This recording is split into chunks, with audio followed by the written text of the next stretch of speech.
Hello and welcome back to round 2 at the 2018 Texas State Championships. We're here at Texas Army Trail with Paul Ulibarri and Bradley Williams. Yeah, bringing you a nice second round lead card of Garrett Gurthie, Anthony Perkins, Tanner, Girouard, and myself, Paul Ulibarri. Yeah, Anthony and Tanner are locals, have been playing for about 3 seasons. Starting to step up their game and play in the open field. Excited to see how they play the course today. Yeah, hole 1, par 3, 411 feet. What's your strategy here? Yeah, well, night before, we got a lot of rain. And so the place is kind of muddy. Tee pads are a little shorter. And so my play here was just to, try to throw a flip up hyzer and get into the gap. It's actually a lot tougher than it looks on camera. Here's Double G probably throwing a destroyer, I'm guessing. It looked like Garrett shortened up his run-up for this tee box. Yeah, I noticed that a lot. Like I said, that right behind this tee pad, there's going to be a huge puddle, and it's super muddy, if you can tell, around the tee pad. So we're starting on the pads, and I think the pads are a little shorter than usual. This hole can be reached by a fairway driver, but I wouldn't be surprised if most people club up with the short tee box. Yeah. Yeah, and here's Tanner. Yeah, it looks like he just turned it over a little bit, and again with that short run up. I know I definitely had problems with this during the round of having to make the correction of a smaller run up.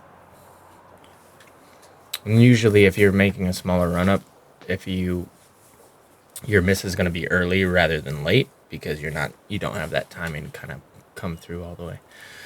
And as you can see, none of us really made the gap. Yeah, this is not, I wouldn't say it's a bonus birdie, but how heavily guarded the green is, you'd be really happy to start off with a birdie look on this hole. And Garrett was just completely trapped there. He had nothing. He tried to find a hole over the top and kind of got caught up in some foliage.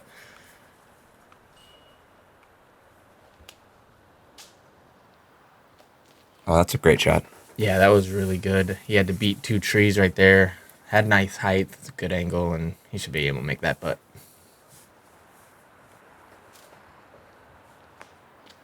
AP is, that was a little trickier of an upshot, but he made do, and he got it to about 15 feet. Paul, do you have anything? I really didn't. I had a pretty easy out to get, to tap in range, but I didn't have a run at it or anything, unfortunately.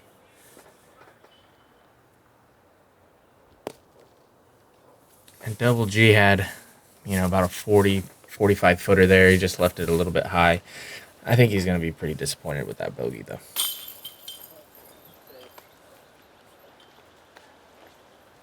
Tanner making good from about 12 feet.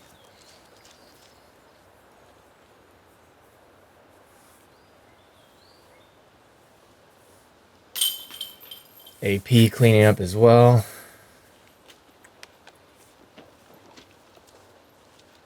Yeah, honestly, it was a pretty monotone card the whole entire time. There wasn't a lot of talking, and everybody was really polite and smooth. It was an enjoyable round. Here's Double G.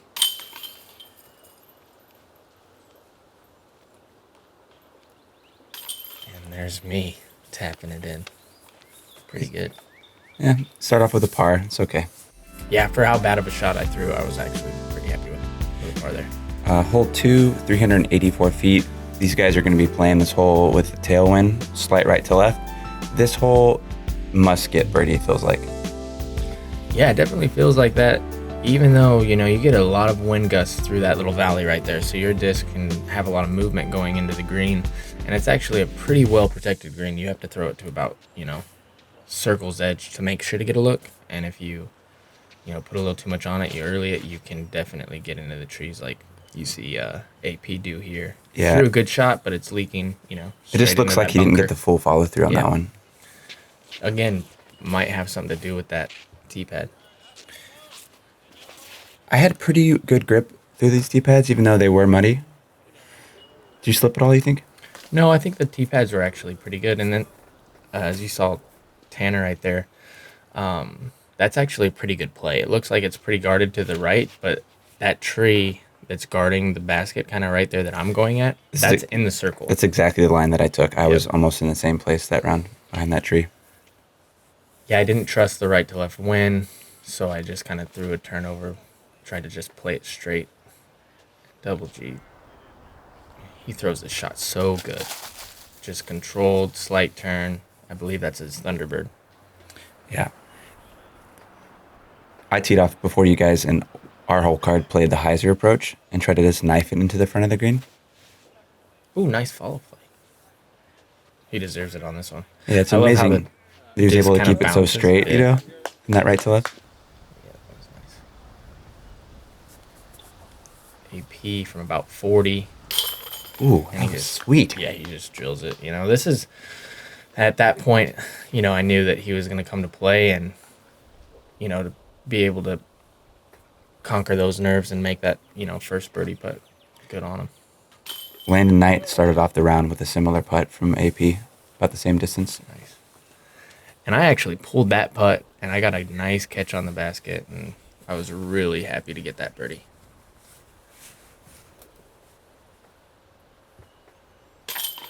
Nice, Garrett. Get the 2, wash away that early 4, back to even. Yeah, you can tell he's happy. Yeah, and like I said, it looked like Tanner's going to get a look at, but he's, you know, 8 feet. Didn't seem to bother him too much, just jammed it in there. And that's a great star frame for us, you know, like any hole on this course today, you know, this is going to be a very difficult and challenging course, especially with the conditions. Any hole that we can get a star frame, you know, we're pumped about that for sure. Yeah, on the front 9, the deuces are kind of scarce. Yeah. All right, hole 3 is par 3, 378 feet. Kind of the same as, you know, the last hole, but a narrower, help me out here. It's a narrow gap. Yeah. And there's a giant puddle of water right before the gap, too. So if you came in short and low, you're not going to get a skip. Yeah, and you got about, the basket's actually tucked in there about 40 feet. So even if you play to the mouth on this one, you're going to have to earn it with a nice putt. And he just leaked it a little bit left there. This is a great shot. You know, he kind of catches that tree on the right, but that line is, you know, what you want. You want to kind of throw hyzer flip on the right side and push it through the gap. And I just decided to play it over there to the left into the deep woods. Yeah, that's not the place you want to land. Left is going to be tricky. Yeah. I mean, when you're looking left and you can't see 10 feet past the tree line, you know, it's probably not going to be pretty good. Garrett kind of does the same thing, but he gets a little bit, he's a little more right than I am, closer to the basket. And see, I'm throwing through just like, I was pumped to get it to there.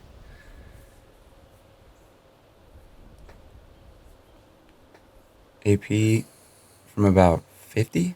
Yeah, it looks like he was trying to decide whether to throw the sidearm or the backhand, and I think he made a good choice there. And see, Double G's, you know, 30 feet. No putt. No putt, and he has to do, you know, patent pending, turn around with the Sonic, and he didn't even get through. So that'll show you, like, how good of a drive you need to even get a look at deuce. And how good Tanner and my upshot was to even get through there.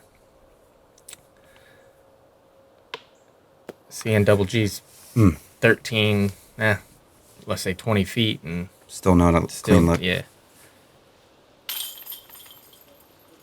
Now, do you think holes like this, you know, is that the kind of hole you like to see? You know, you've got to throw a really precise shot to even get a look, and if not, you're scrambling? I do. I actually really like this hole. Even though it was similar to the hole before, I thought the fact that you had to, it like baited you into throwing the hyzer to get to the opening, and that's a tough putt when the actual shot is just a straight shot. And so I like how it makes kind of the player, it kind of tricks the player.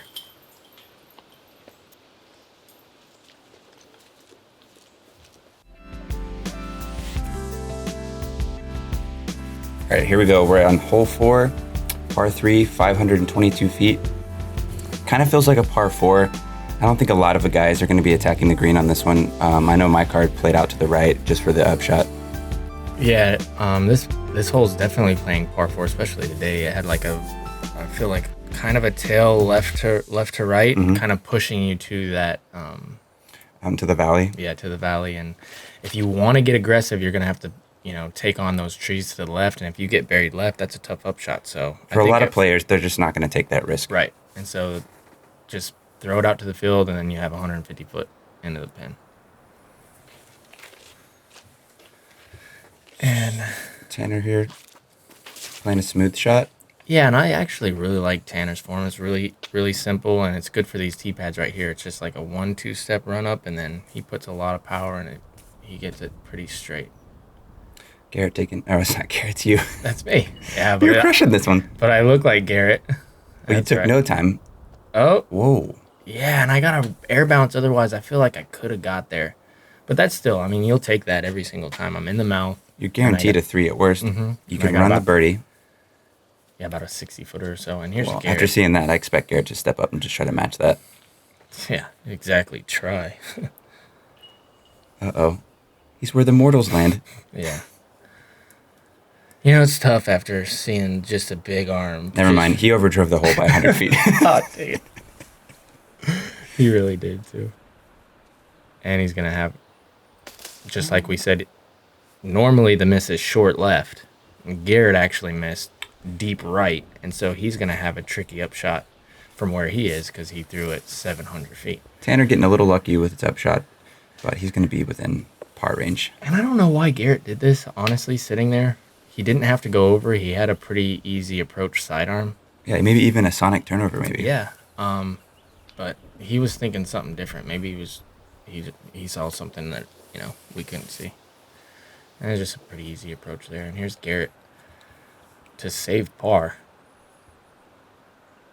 with that sonic that he's so good at. It was a good bid from there, but Yep. He's not going to be happy with that.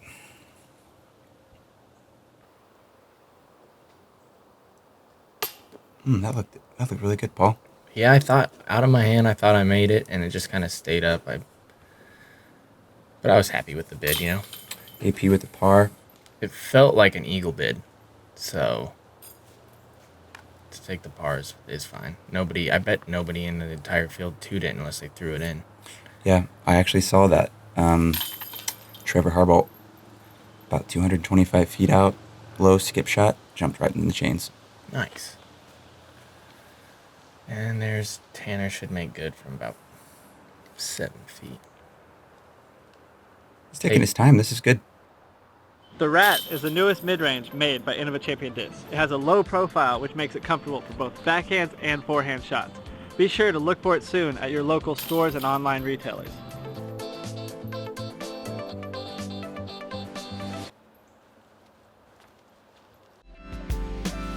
So hole 5, par 3, 380 feet. This is where the course kind of takes a turn. So you go from kind of the wide open, playing shots into smaller gaps into the course is going to start to pinch you off a little bit to where you're going to have to be a little more in control and straight woods golf. So this par 3 requires a power hyzer skip shot up to an elevated basket that sits on this nice little carved out wood. The only issue today is the fairways are just covered in mud, and the players don't really know what kind of skip they're going to get. They throw this corner here, they don't see what's happening, and they're just waiting for reaction. Right, and it's really an easy play to go too straight and not get that hyzer skip that you're required. You have to make a really sharp turn, and then you have to take a 50-foot skip.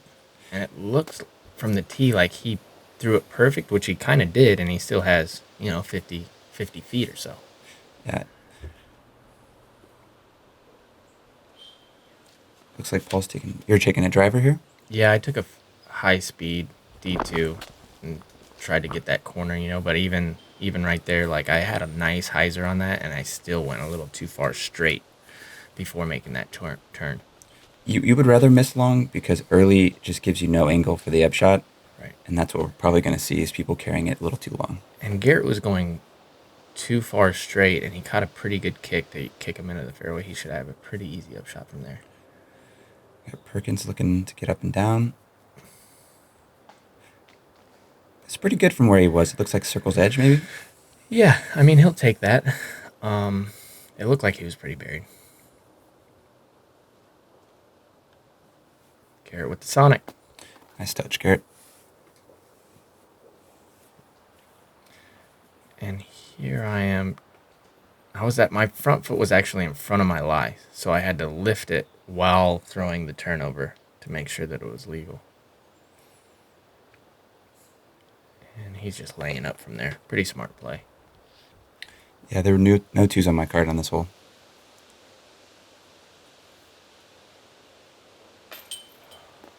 A bit low. Yeah, it's tough to commit on that high basket, because you can see it's about 5'10" or something up there, because I'm like 6'4". 6'6". Here's double G. He's actually got this little tree in the way, but it shouldn't be a problem. See, right through the tree. Yeah, nice putt. So that's typical for a hole like that. You're not going to see a lot of twos. You're going to see probably more threes than bogeys, but you'll see a handful of bogeys for sure. Oh, yeah.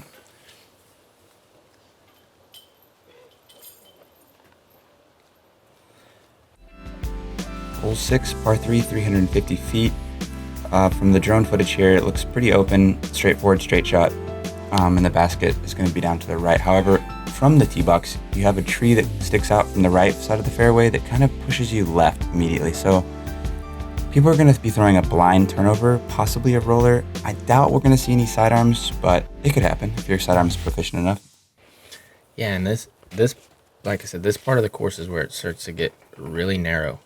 And it seems to be a theme for the courses that we've played, to where they put trees kind of in certain spots to make the initial tee shot kind of awkward. Yeah, they start to take the options out of the way and just sort of force one line. Right. They want to see the players execute this one particular throw well, and if not, you're going to have to... And I like that. Yeah, it's not bad. I actually like to have more options, so I can pick, depending on the round, how aggressive I want to be. These one-shot trick pony holes, I'm not really a fan of, but I can appreciate them for sure. And there's double G with the roller, and he got about pin high. That, if he has a look, that doesn't look like he's gonna have much, but should be easy up and down. And I told myself going into this course that if I could miss the initial tree, then you're probably gonna get par, and par is actually going to be good today. One of the main challenges at Texas Army Trail is we're playing these par threes at 350 feet. On usual courses, you're thinking, I'm going to play for the deuce. I'm going to play for a 30-foot putt. Mm-hmm. But these players are going to be struggling with, how confident do I really feel? I don't really take a 4 or 5. These woods are really thick. Maybe I'll just play, a conservative line and just play for par and take my birdies when they're available. And here I am, just stretched out about as far as you can stretch out. But that's the thing, like you said, with about a 350-foot hole, if you make the initial gap, even if you go into the woods, you're going to have 150 feet at most into the green. And as professionals, we should be able to scramble inside 200 to 150 foot. As long as you hit that first gap, which is difficult. As you can see, AP hit, first tree, and he's having to scramble for a bogey. That was a great putt, though. A tough stance buried in the trees. Just jams it. Dead center. And he's happy. Look at him. Just cheesing. Tenor makes good for par. I expect the same from you. Oh, yeah. All right. Dead center.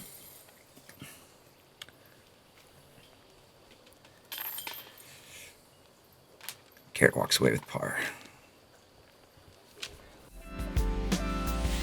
Hole 7, par 3, 390 feet. This one is dead straight the entire way. Again, you want to get as far as you can without hitting a tree, because once you get up to about, 80 feet, it bottlenecks into, I don't want to say lucky, but it's really hard to control an angle to get to the actual gap that you're going to want to hit down there. I'll just go ahead and say it. Lucky. Okay. If you throw a straight shot, you're going to run into a tree. And that was a great kick. He was going in no man's land. and now he's going to be able to scramble from there. And I just flipped it, man. On our card, bad tee shot. all the shots turned over. There's wind piping down this tunnel, and no one was able to keep a straight shot when I played this hole. I got a really good kick there. The thing I noticed with this hole is the rough is so thick that it was hard to get into the rough. Like, it seemed like they all kicked out because it's super thick rough. Everyone on our card kicked to the fringe Yeah. on this hole. That looked awkward out of Anthony. Yeah, maybe a little uncomfortable, but there it is. See, again, straight into the rough and then straight into the fairway. So you get the lucky kick, but you're still going to contend with the same obstacles at the end. You know, if you tack the basket, you could run right into a tree. And that could be throwing some of these players off. And that shot that Tanner just threw was actually pretty good. He just needed to miss that one group of guardian trees, and then it would have been home free. He didn't, and he kicked really far into the rough. And that was a great up shot from AP. Yeah, that was fantastic. Great speed control. And that's just my trusty PA1. I would say that was a great shot if it wasn't so easy for you. I was happy to do it. I was really happy to get up and down from there, especially with the tee shot I threw. It was not very good. And Garrett actually Was he trying to go for that? No, I don't think so. I think he went right between those two little trees, too. At that height, though, I thought maybe he was running that one. It was on a good angle. And here's the thing. If you do penetrate into the rough, it's tough to get back out of the rough. It's a pitch out at best. Yeah, it's tough to get into the rough, and then if you do get in the rough, it's tough to get out. Garrett. Pretty easy from there. There's a nice par. Oh. And you can see it's just muddy everywhere. And yeah, and the tournament staff did a good job putting the hay and sawdust down prior to the event. I think they expected rain, and this was a nice touch. I just stole AP's disc, and I'm going to keep it.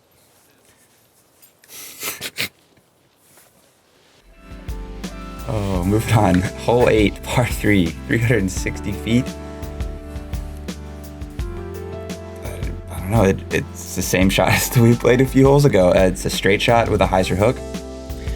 Yeah, and again, you have instead of moving to the right, this one's moving to the left, and it has that same kind of tree that's pushing you to the left side. So I'm going to be playing semi-stable fairway driver with a little bit of turn down the left side. And right off the bat, it's too straight right off the bat. I mean, Paul knows that he needs to push it left harder than that.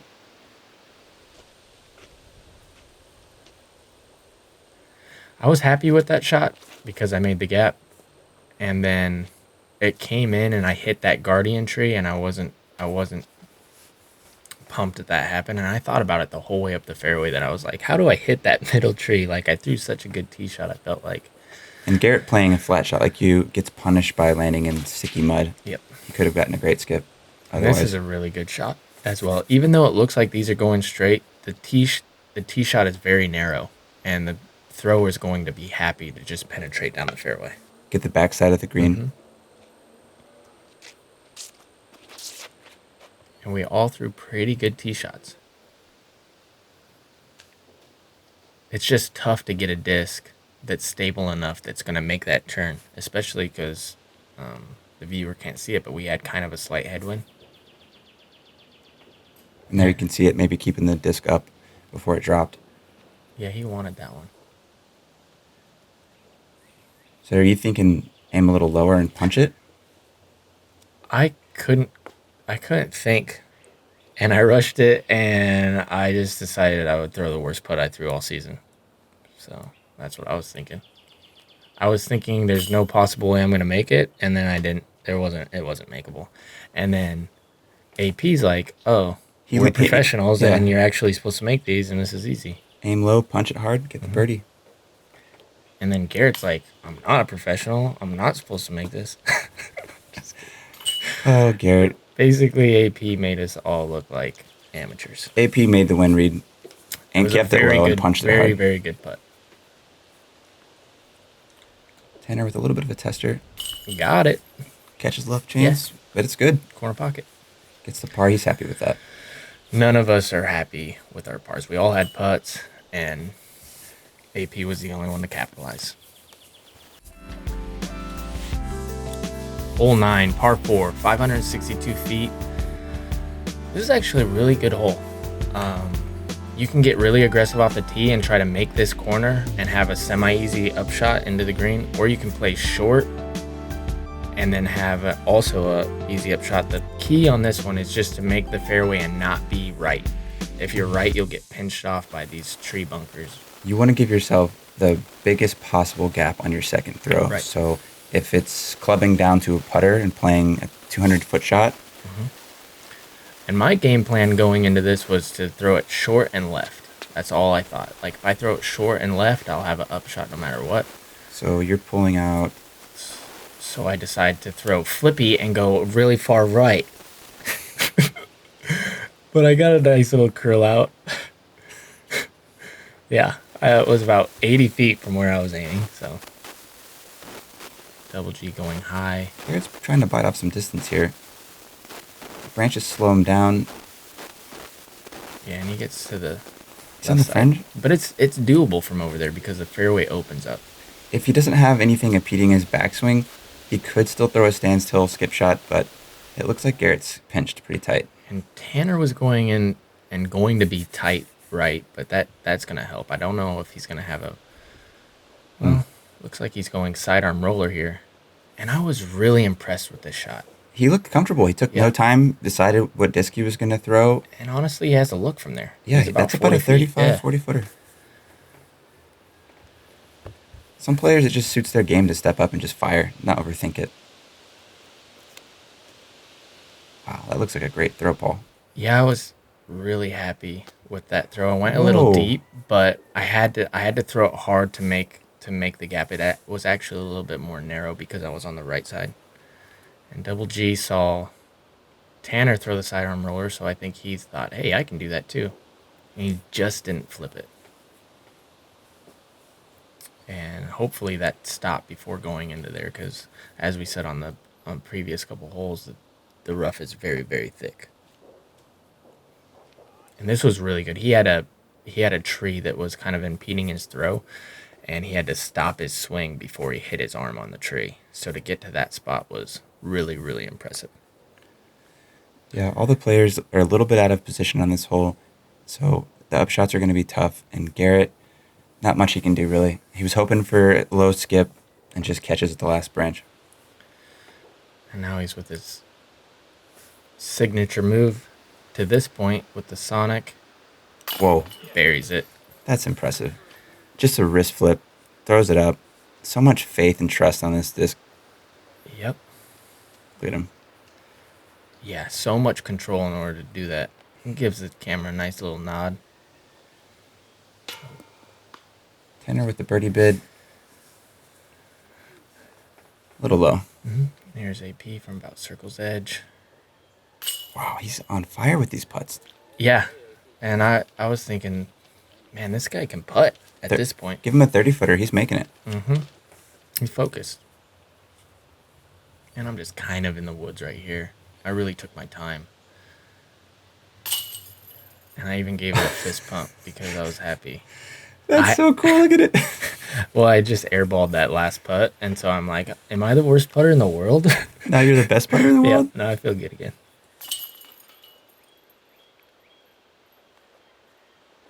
Just a little tap in from here. And that's hole 9. We have myself at 9 under, Perkins 9 under, Tanner 7 under, Garrett at 6 under. Thanks for joining us on the second round, front 9 of the 2018 Texas State Championships. Join us for the back 9 coming at you soon.